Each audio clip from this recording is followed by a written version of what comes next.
Good afternoon.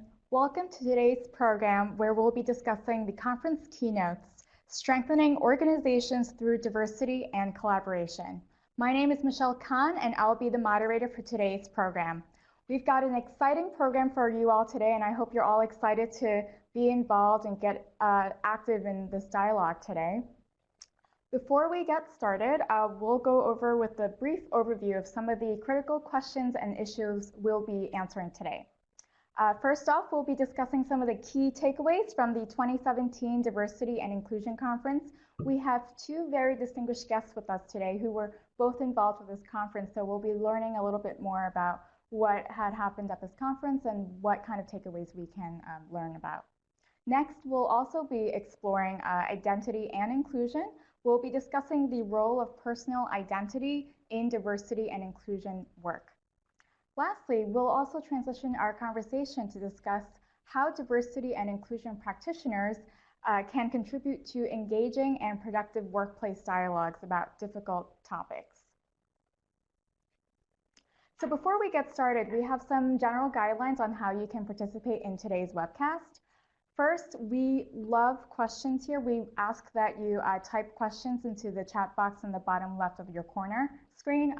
We ask that you type any questions, any comments you have. We really want this to be a back and forth dialogue with you all. Next, you can download the presentation by clicking the File Download button in the pod in the bottom center of your screen. You can also view the video or PowerPoint in full screen by clicking the 4 arrows at the top right of the screen. Lastly, we do ask that you stay on for the entire program so that you can complete a brief evaluation that we have at the end of this webcast. We really value your feedback. We do this for you, and we really want to make sure that you get as much value out of this as possible. So let us know your thoughts at the end of today's program. This webcast will be available on demand after at least 48 hours. It will be on our website, so if you enjoyed what you learned today, be sure to download this, share it with your colleagues, and let others know about some of our webcast programming here today. Some of you are on today's program to earn credits. We ask that you stay online for the entire webcast so that you can get the credits that you're seeking to obtain today. Credits are also available only for live participation only. There are 3 different types of credits that you can earn today. There's HRCI, SHRM, and CPE. For each of these, you should type in your full name, your email address, and then specify which credit that you're seeking to earn today. And then for CPE credits, there will be 3 pop-ups that come up, and we ask that you click them throughout the duration of the program. So we'll be turning over to introducing our guest speakers today. We'll start with James Fripp. He is the Senior Director of Global Diversity and Inclusion at Yum Brands. Hey James, thanks for joining us today. Thanks for having me. I appreciate it and look forward to the conversation. Thanks, James. Next, we have George Walker. He is the Director of Diversity and Inclusion at Memorial Sloan Kettering Cancer Center. Hi, George. Thanks for joining. Michelle. Nice meeting you. Nice to be here. Thank you. I think we're going to have a great conversation today. I really look forward to learning from the both of you. So turning over to discussing the Diversity and Inclusion Conference from this past June, here we have a snapshot of the conference agenda, and the theme for this conference was working together for better organizations.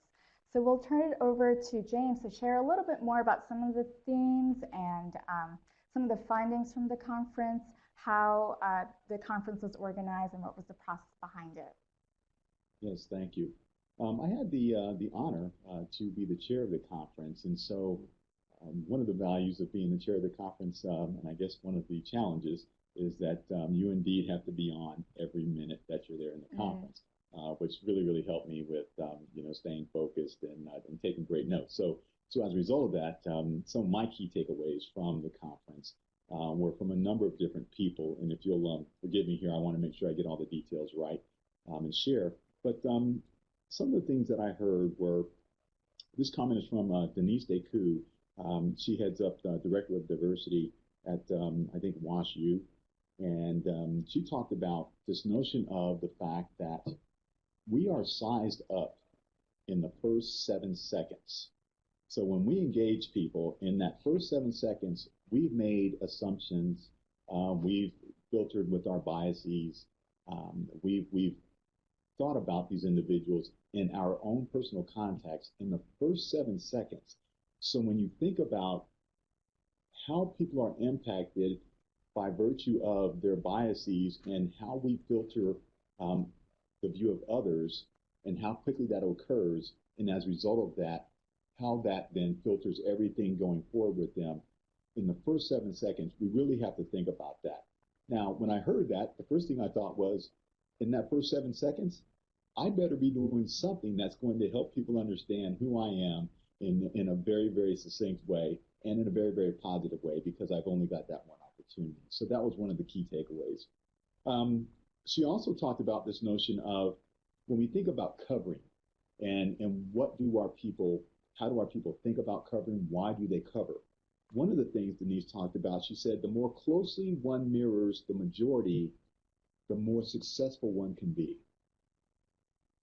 Okay, so if you say that, you're almost saying if you are in the minority, unless you cover, unless you mask, you're going to have a difficult time being successful in an organization. So for the sake of the people who are on this call and the work that we do in our organizations each day, I would challenge us to think about, is that true in our organization? And if so, what are we doing about that? And are we giving our best to solve those kinds of issues? Let me give just a couple more real quickly. A gentleman by the name of Craig Wesley.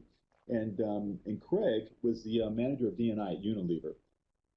And what Craig talked about was this notion of they had this best practice that I wrote down. It was called he for she panels. He for she panels. In other words, just making sure that the dialogue around support of women was with men who support women. So in other words, what you want to do is you want to engage those who may be viewed as the opposing group.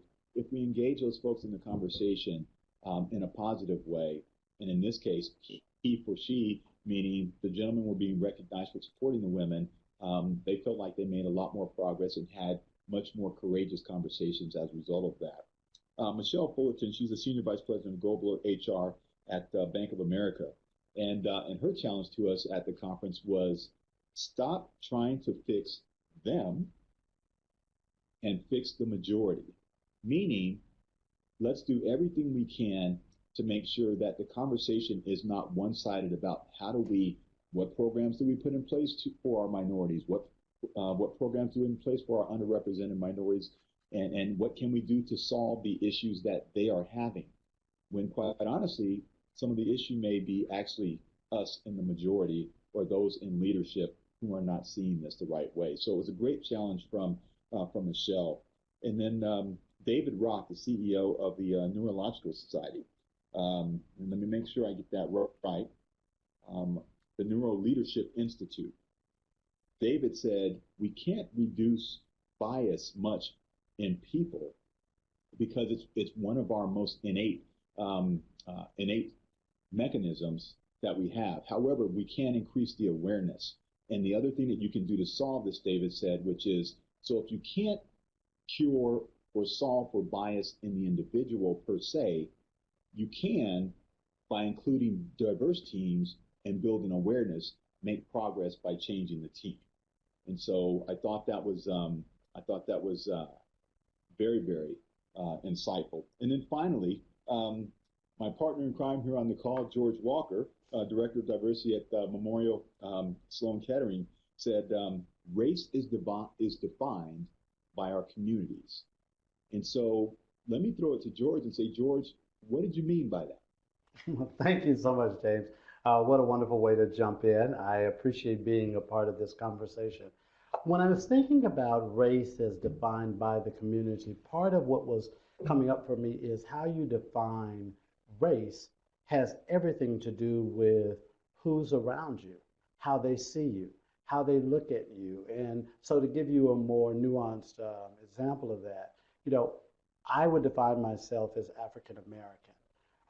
It's very comfortable for me. It makes a lot of sense culturally, etc. Someone outside of my community might look at me and just say, well, he's black. And that's true as well. And I certainly use black as a descriptor.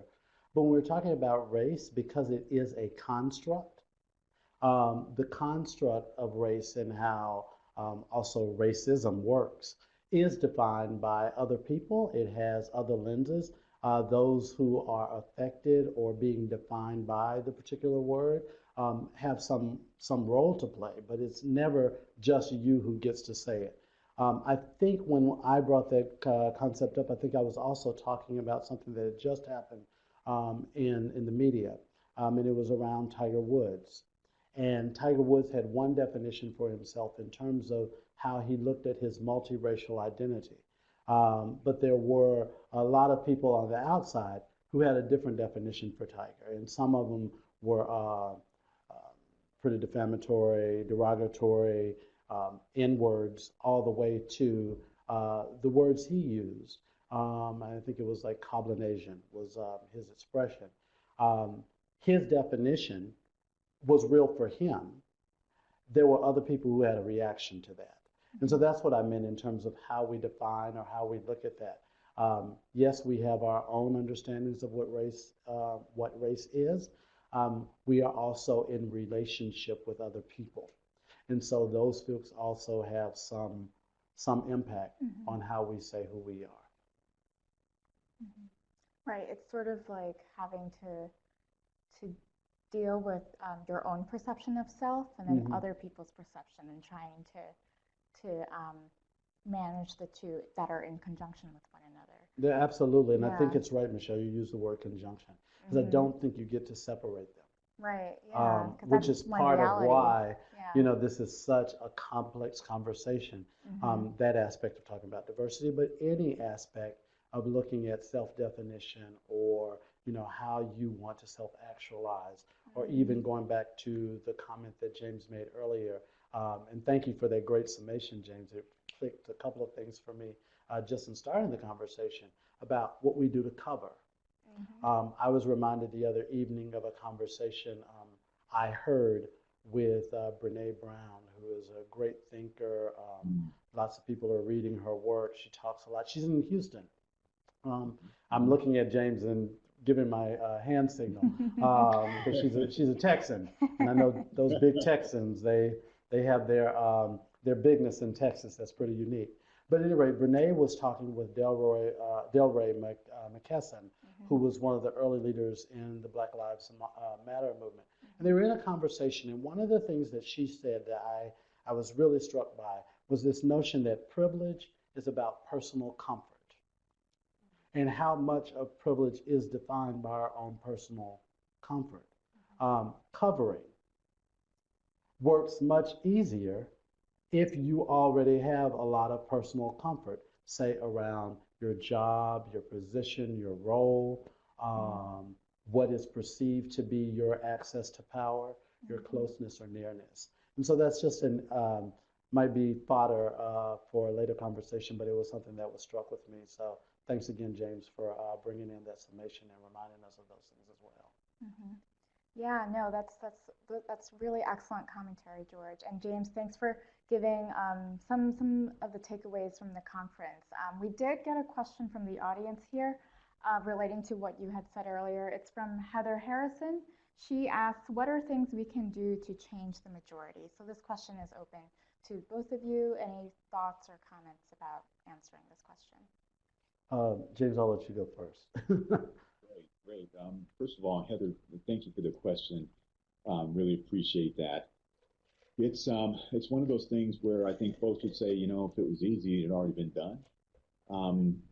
But there's a number of things I think that come to play. First and foremost is this notion of engagement. We got to have folks engage. I had one of our chief people officers in one of our divisions said to me, James, we seem to be getting a lot of African American and Hispanic Latino talent, which, to be honest with you, that's what I focus on because that's where our biggest gap is in leadership here in our organization. And he said, James, we just seem to be kind of just getting more of this talent. And my response to him was, yeah, you're right. He says, well, what did we do? I said, it's really simple. If you get more, you get more because Mm. people know people. Mm. People, it creates a network. What's really interesting about that is that's not any different than it is for any of the folks in the majority, whatever that majority is, if it's in another country, if it's a gender majority, whatever the case may be. But it's not any different.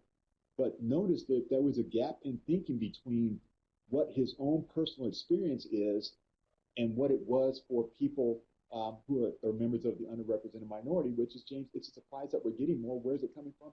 Well, it's just because we have more. Mhm. And so what can we do? We can engage people in the conversation.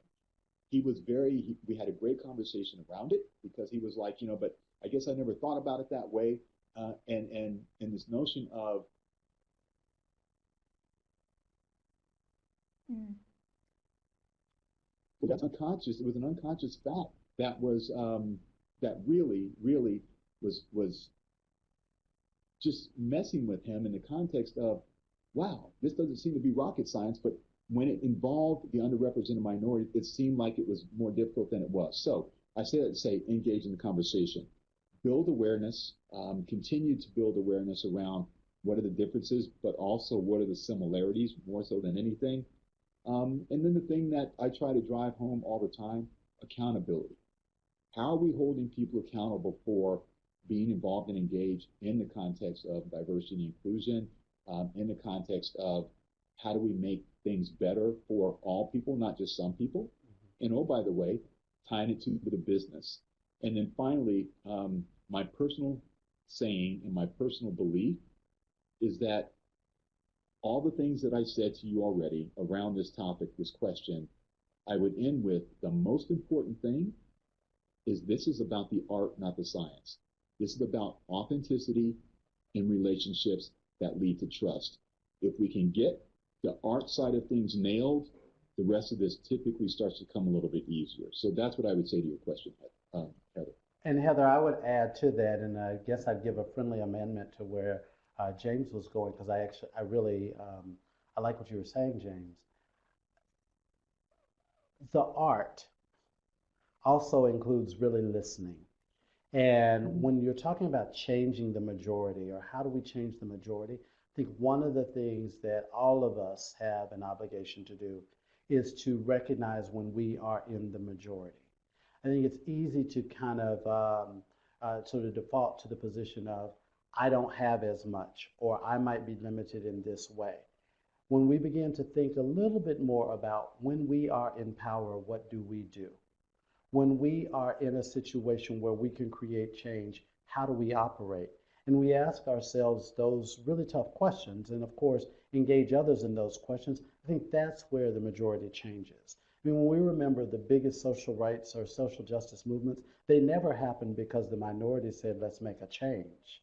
I mean, the minority is absolutely affected, and they're going to certainly be charged with feeling that oppression, and then they stand up against it. It is because their standing up gives voice and then gives the power within people who are in the majority who actually see, wait a minute, justice isn't served here. How do we make this change? And I mean, and history has taught us that time and time again.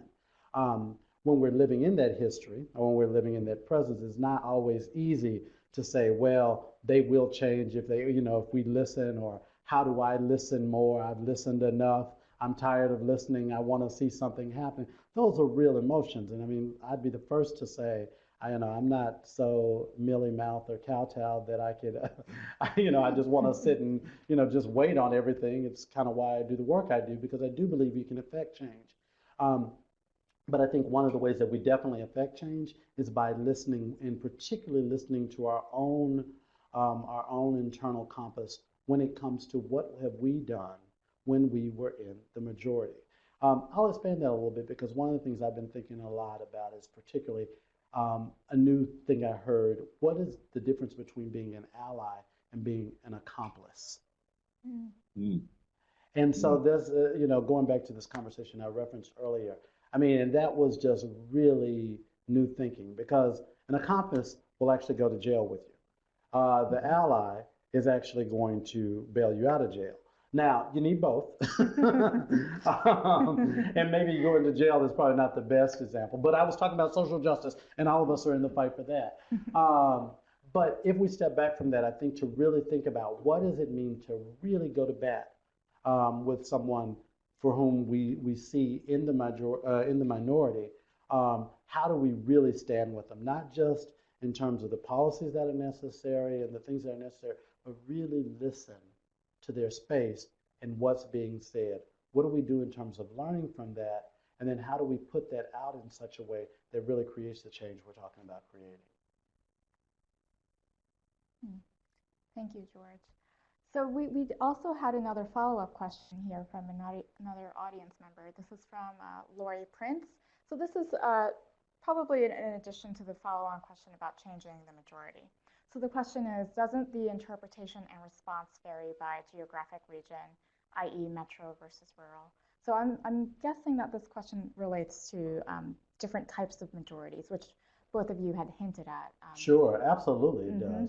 I mean, I think one of the things that I have really been sitting with a lot lately is I moved from Washington, D.C. to Manhattan. And I remember being in D.C. and hearing the expression, the Beltway mentality, or being inside the Beltway. And I thought, oh, poo-poo. People just don't know what they're talking about. We have our struggles, yada, yada. And then when I left into being in our largest city in the U.S., and thinking about how we talk about diversity and how we talk about these things, and realizing how much of my own bias comes up being someone who lives in the biggest city in Manhattan. Very different than living in any of the other four boroughs. Right. And that's just within a city, right? And I think that all of us can draw from those contexts when you think about your own neighborhoods and your own places. There's always going to be this polarity between, you know, the urban-rural divide or the suburban-rural-urban. All of those things are constantly coming up, and I do think we have, as practitioners in D&I, to be mindful of that. And that goes back to that first question in terms of when I'm in the majority, what kinds of choices do I make? Because often, as leaders in institutions, and particularly if we're leaders in institutions within major cities, which I don't know what the demographics are, but I suspect that a lot of us tend to be in the largest cities within our particular states, or the largest area within our particular regions. A lot of that work is great, but we have to be thoughtful about, well, what voices aren't at the table? Who isn't being heard? Even within a very small demographic area, you know, what takes us outside of what's comfortable? That's great, George. We do have another comment, but James, do you have anything James else to add? You were nodding your head, brother. You got to be in this. No, you nailed it. No, you nailed it. And yeah, I was just over here saying preach, so we're good. Okay, so turning on to another comment and question from Daniel Keddish. So he says, great discussions on active allies. There are hurdles where many people are allies after the fact. Is someone's comfort more important than someone's pain? How do you help people feel more inclined to speak up in the moment? Wow. Whoa. Yeah, this is Who's that? What's his name? Let me make sure I gun him later. Daniel Keddish. Daniel, thanks for that question. James, I'm watching your face. I don't know if everybody can catch the dialogue, so I just want to make sure that I'm bringing you in here too. Your eyes are thinking, so go ahead. Yeah. I just I think that's a phenomenal question, first and foremost, Daniel. So thank you for the question. You know, this notion of is someone's comfort more important than someone's pain, and how do you help people feel inclined to speak up in the moment? I don't think someone's comfort is more important than someone's pain, but I do think that the fear of being in the minority in that moment drives people to not speak up. I don't, if I step over that line and I join that minority in that situation where I become a true ally, do I lose then what I was going to say earned, but in some cases, what I've been given by virtue of my position on the other side of this fence? I'm not sure I want to lose that because if I step over and become that ally in the moment, do I lose that upside for a reason, for a season, or a lifetime? Mm. And if I'm fearful that I'm going to lose it for a season or a lifetime, I'm probably not going to come with you on that journey. So, nope, I don't believe someone's comfort is more important than somebody's pain. But I also do think fear plays a huge role in that piece. And so, so how do you get people to speak up in the moment?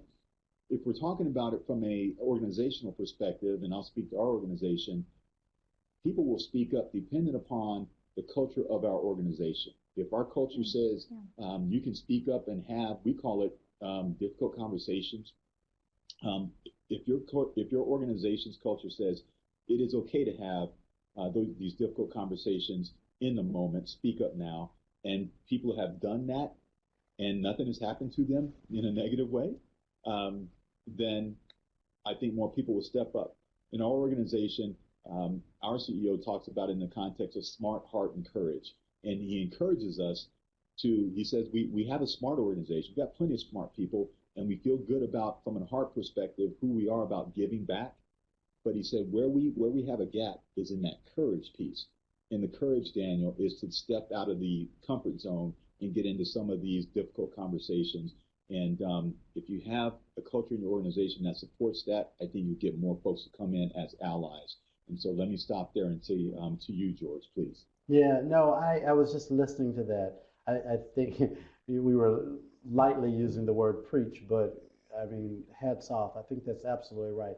It's that point of, where does fear paralyze us? And all of us, none of us is immune from being in those moments where we had fear and we didn't speak up. And if we'd just been a little bit more courageous, the next day, the 24 hours later, we say, gosh, I wish I had. I mean, everybody has had those moments. And I think where we have to really be intentional is when you say, I wish I had, that's your opportunity. You know, for all kinds of reasons, you mentioned it, sometimes it's right in the moment. And sometimes your body will know that it's not the right time to say something or to do something.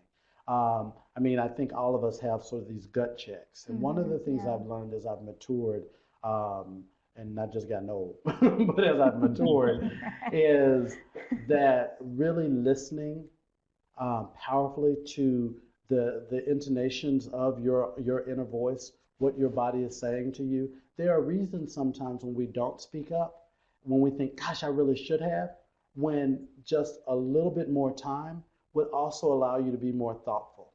It would allow you to be more strategic, and it would allow you to be able to respond in a different way. I mean, because yes, the emotions absolutely come into play when there's something that egregious happens and you're right in the minute. But when you have that couple of seconds longer to actually sit back and reflect and go, well, what can I do differently? That might be just the example for you to use a conversation to go into the next conversation and say, I just heard something. How does this land for you? When you're in a position to talk with a boss or, someone who's in a position of power to actually make a change, being able to go to my boss, I think about this all the time. I mean, who's typically very calm and she's pretty level. When I can have a conversation with her that's pretty level, that's when we really get some stuff done. If something has just happened and I immediately go in and I'm flustered, I don't sound coherent, my questions are short, or I have a lot of prelude to what I'm trying to get to, that's not effective. And I think that as we mature as practitioners, being able to coach around that is also really helpful. And that's where we sort of draw into like our own experiences. I mean, I've certainly had those times. I mean, over the last week, I can think of one that comes up immediately where, oh, if I'd just been right there to say it. But the fact that I actually had a few minutes allowed me to engage a different conversation and to get other people's buy-in and to check myself so that, I thought I could move the ball a little bit faster, a little bit forward. Another thing that's just coming up for me is, again, for this conversation, I know there is a lot of the audience, is a practitioner of D&I, right? That's kind of how you're working. We can't forget that it's always practice. It is always practice. It's never going to be perfection. So we're going to always be in it. Yeah, if I can just add, we have to be in those moments. We do, to George's point, we have to be thoughtful about what we're going to say. But what I would just add is we also have to be thinking about in that moment,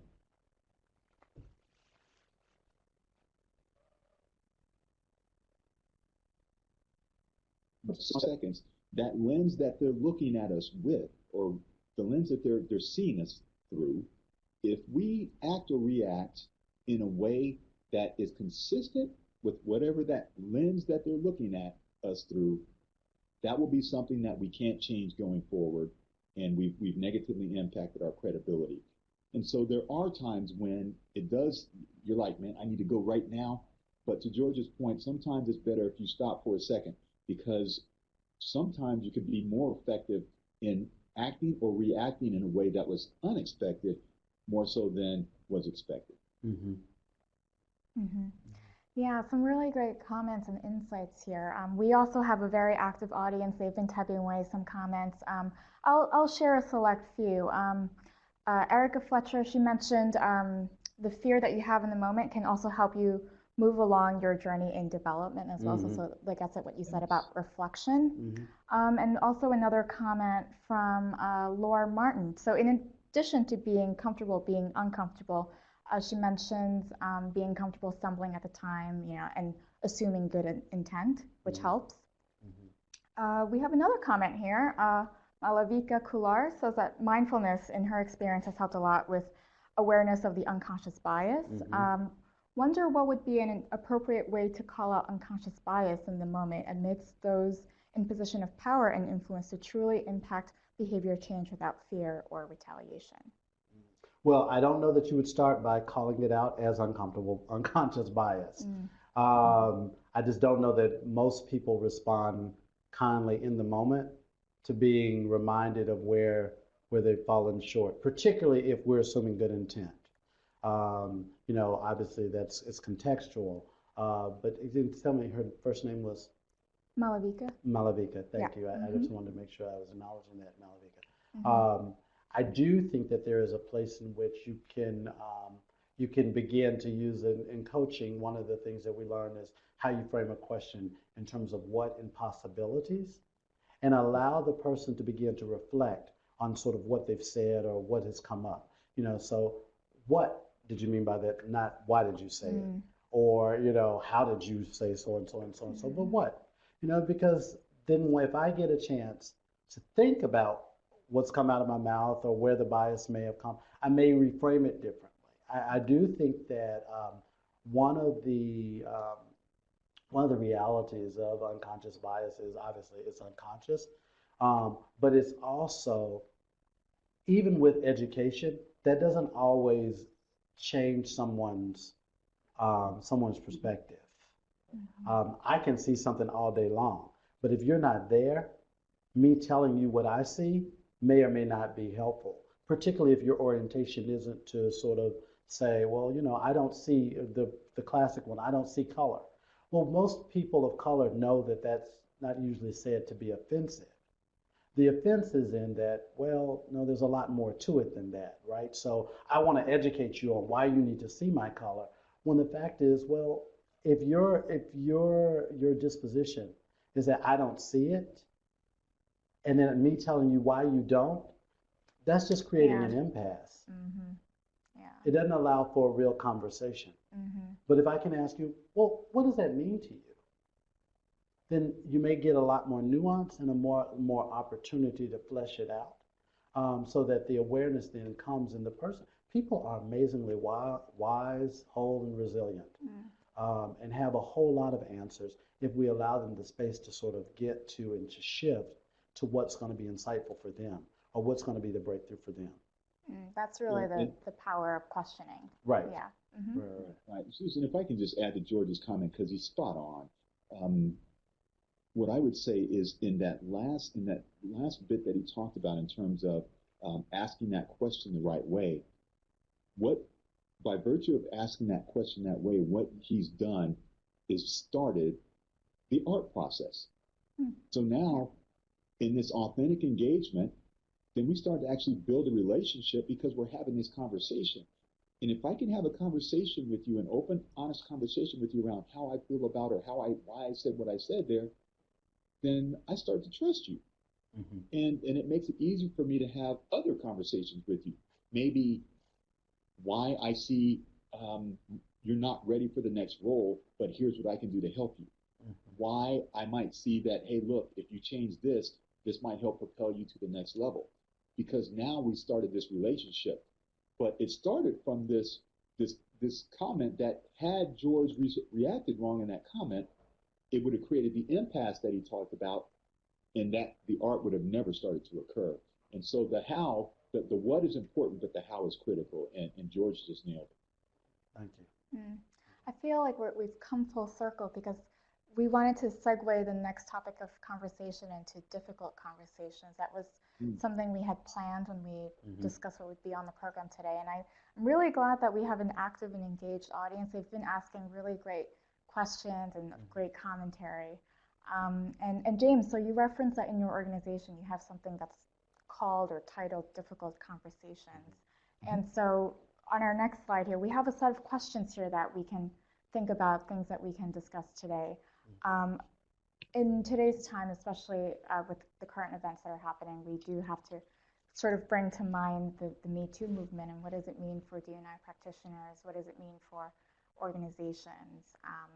We have a set of questions here to consider. What does it mean to be your authentic and whole self at work? And how does this tie into the Me Too movement of fostering hard dialogues and of being open? How can D&I practitioners contribute to engaging and productive workplace dialogues about difficult topics?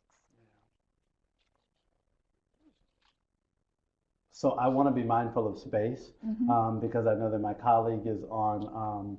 I can see him, but I want to make sure that we are, keeping that open. So James, I'll let you if you want to jump in first. Wow. Let me see. All right. So then I'll ask you to give me the first question again. Sure. So what does it mean to be your authentic and whole self at work? And how does this tie into the Me Too movement? Yes. Well, first and foremost, I've had people tell me, James, it's work for me to get up and come to work in the morning because I know I'm going to have to be somebody that I'm not. And my question is, why do you feel you need to be that way? And their response typically is because if I am my authentic self, the organization doesn't understand me. It doesn't understand why I am the way I am or why I do what I do. And if I want to be successful in the organization, I have to mask and or change who I am. So what I do in the organization is I'm pretty overt with who I am, and give people an opportunity up front to ask questions. I let them know that, hey, guess what? I'm going to engage you. I'm going to engage you openly. I want it to be fun and engaging, but the reality of it is I am going to engage you that way. And if you have any questions, comments, concerns, let me know.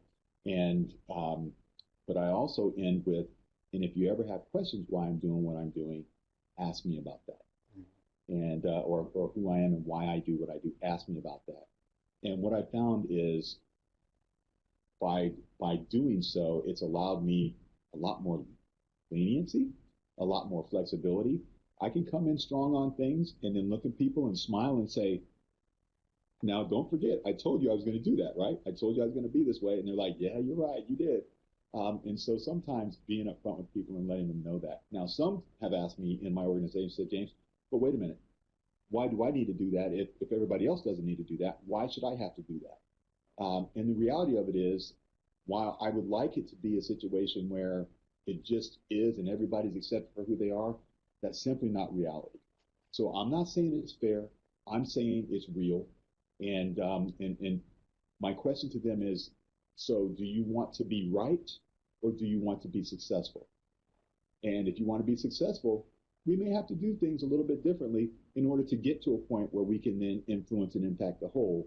But we've got to get there to do that. And so in short, my feedback would be, hey, if you think there's people who don't understand who you are and what you do, tell them who you are, tell them, what you're about, and let them know they can ask any questions. Those who are brave enough to ask the questions, you can start the art process. Those who aren't, sorry, don't have a lot of time for them, and I keep moving. I'm laughing in part because I'm just thinking about how, well, there are two things that come to mind right away. And I'm going to look at Michelle and ask her to like do me a wrap up if I get too heady on this. The first thing that I come to is a very dear friend who we lost to colon cancer probably in '96. I remember this story like yesterday. I had just come out, I'm gay, and I had just come out to my family, and my parents were coming up to visit. And I remember being in a panic about my parents and where they were going to stay. We had a two-bedroom apartment, my former boyfriend and I, and there was room, but it was more a dynamic of do they take our bedroom or they take another bedroom, all these other sort of things. And I was angsting with this dear friend of mine, and this is a straight woman who was a little bit older than I was, but just wise among so many years. And she said to me, if your parents never see who you are, how are they going to love you fully? There is no money that would make me move out of my bedroom for anybody unless I was really clear that I was, why I was doing it, and everybody was on board about what I was doing. And I remember taking that like a sucker punch, and this was probably, this was in the 90s. And my parents did come up, they visited, we had a great visit. And I do think it was a real turning point. Now, at that point, I'd come out to my parents, and, we had gone through that, and it was great. I had amazing, amazing parents who loved me unconditionally. And I was very fortunate in that way. But I was also an adult. And I realized that an adult who was making his own money and had his own living situation that he was paying for was still very much feeling like, well, what are they going to say? And it wasn't until she said to me, you have to show people your life. So when we talk about being authentic, I think a lot of that is, how do you show up?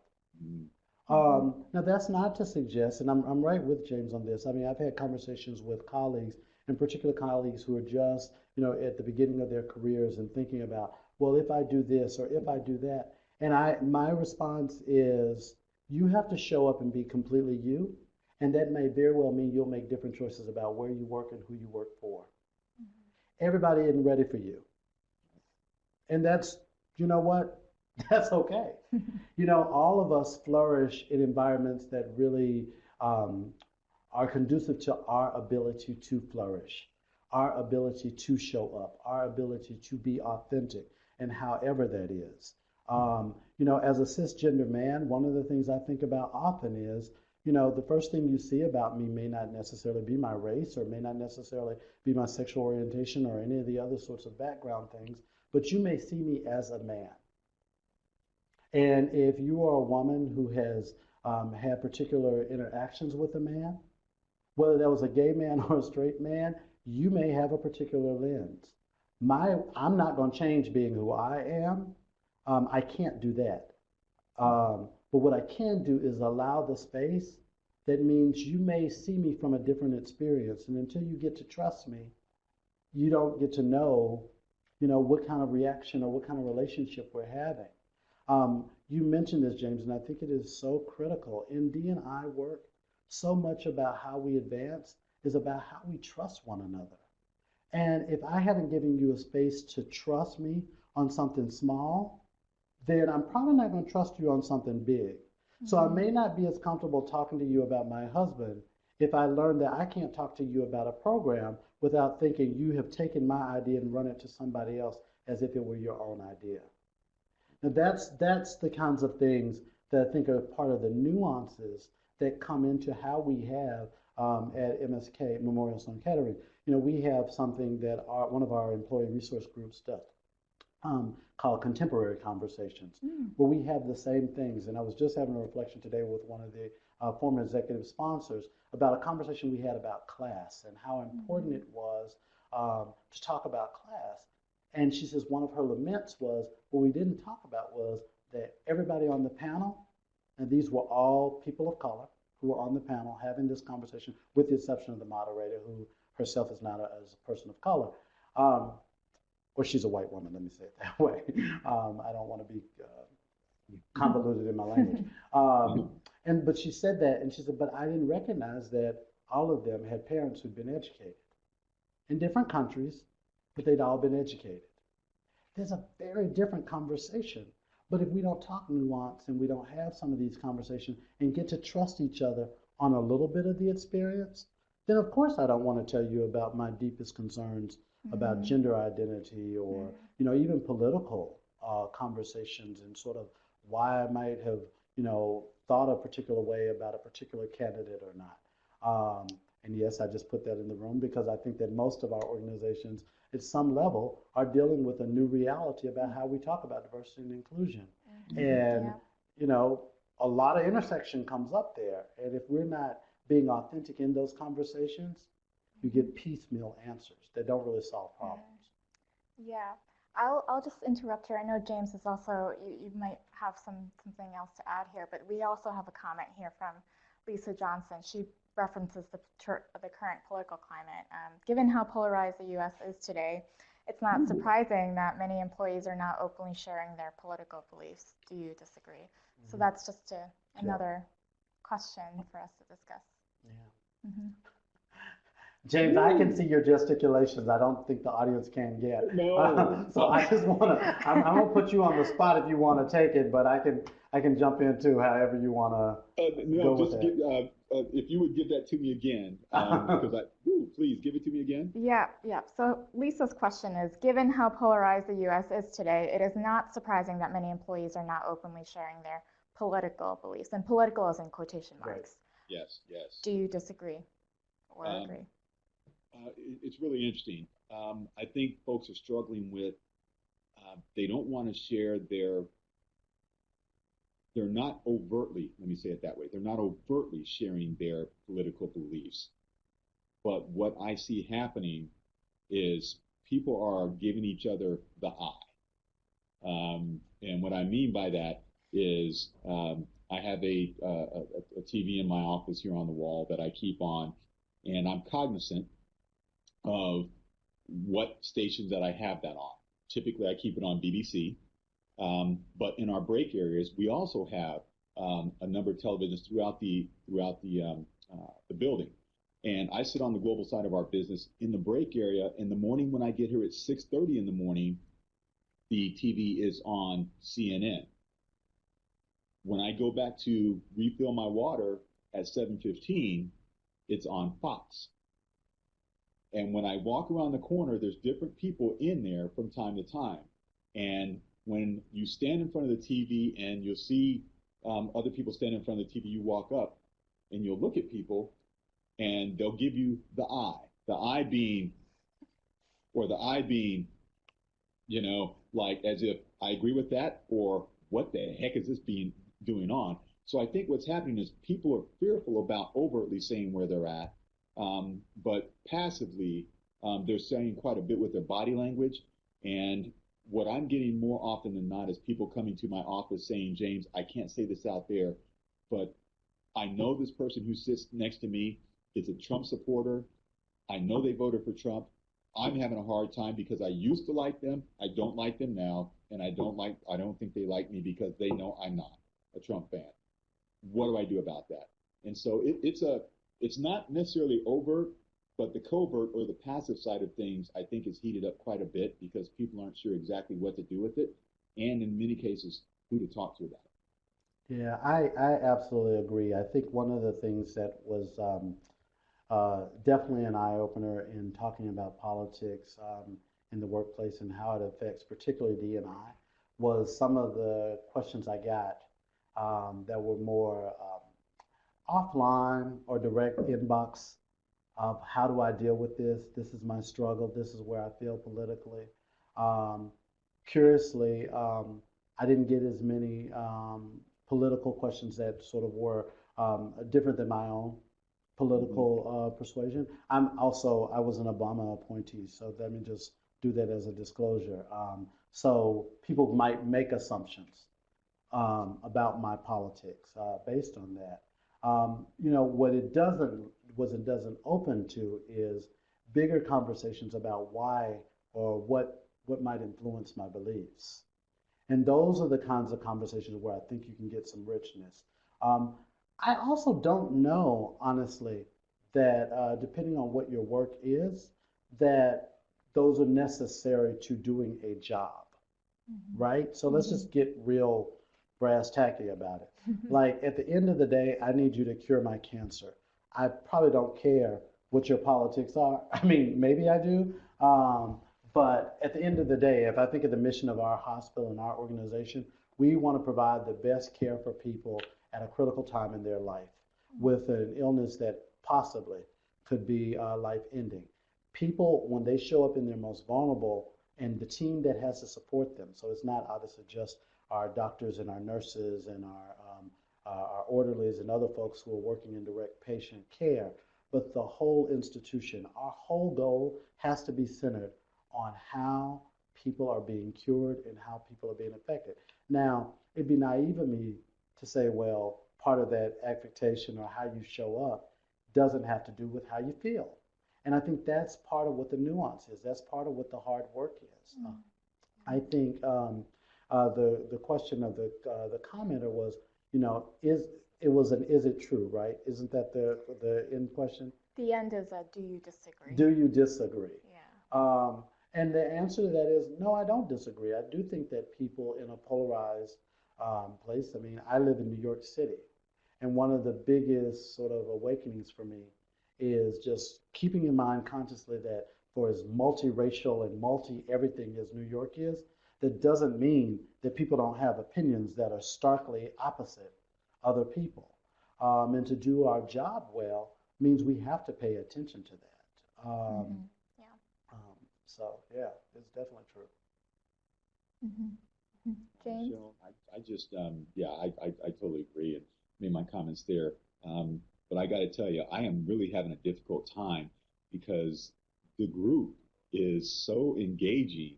Mhm. I'm like, man, oh man, this is, I almost just want to read their comments. And so, George, I got to say, one individual says, thank you for sharing about coming out.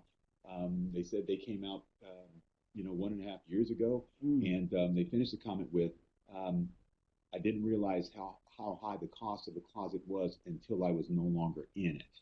Mm. Mm-hmm. Okay, so Wow. I mean, just real stuff. And Marissa, is asking this question about if you're the first to break the diversity barrier, whether it be race, gender, in a particular field or organization, how do you balance being your authentic self with the responsibility to create opportunity for greater diversity to follow you?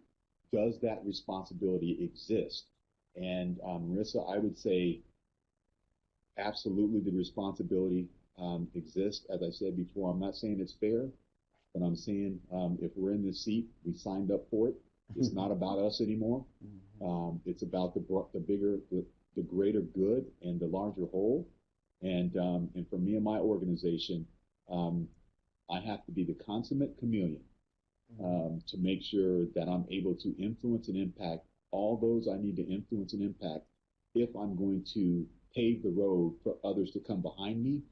I'm very cognizant and conscious every day in every situation, whether it's during hours or after hours, with our most senior leaders or with our most junior folks, basically how people view people of color or underrepresented minorities lies right here with me.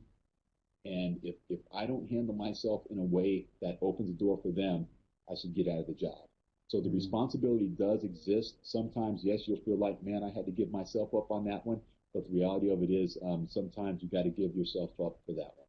Wow. Mm. That's so powerful. I was raised on a quote that I later learned that the Kennedys raised their kids on, that's it's unique only because John Kennedy Jr. and I had the same birthday, and that's when I was sort of talking about his life after his plane wreck. When I learned this story, that it was that the family used the same biblical quote, "To whom much is given, much is required." Mm. And one of the Mhm. things I often think about is, and whether you're religious or not is, I don't think is relevant. You know, I often sit back and kind of think, I'm just very, very thankful and grateful for the opportunities I've had. And I've had a lot of opportunities, and they've provided a lot of privilege.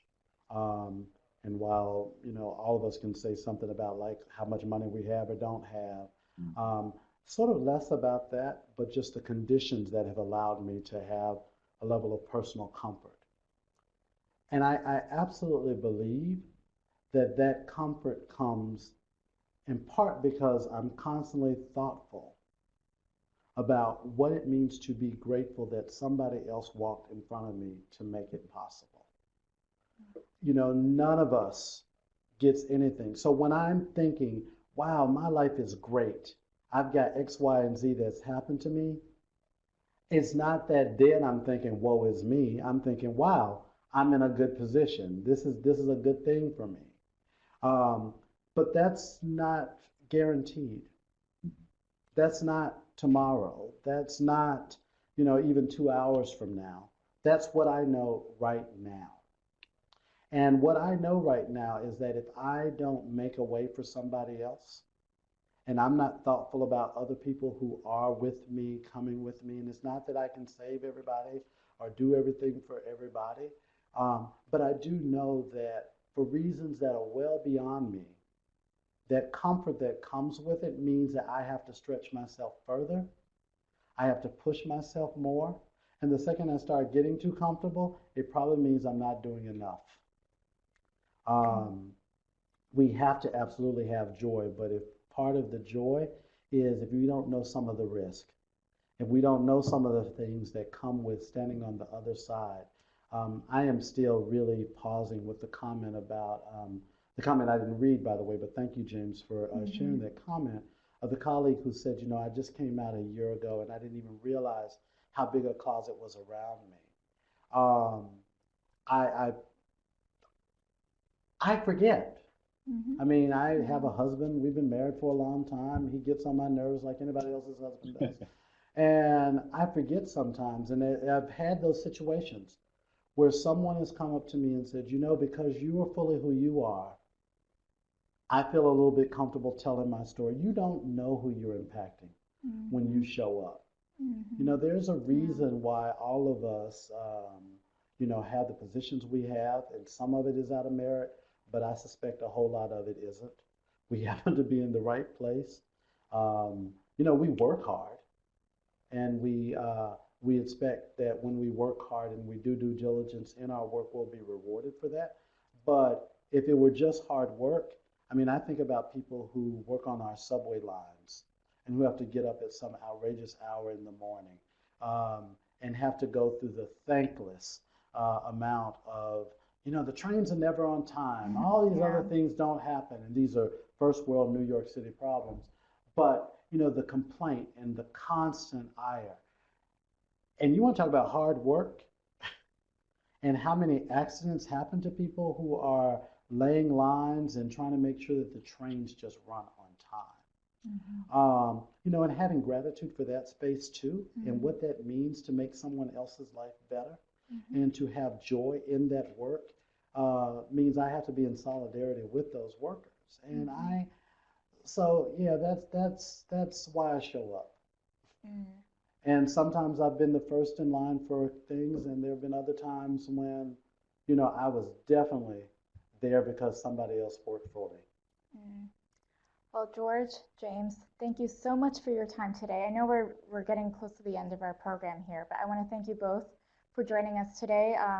We don't have time to quickly wrap up with concluding thoughts, but I think what both of you have said today and shared really sets an example for how you lead by example as a leader in your organization, as a diversity and inclusion practitioner.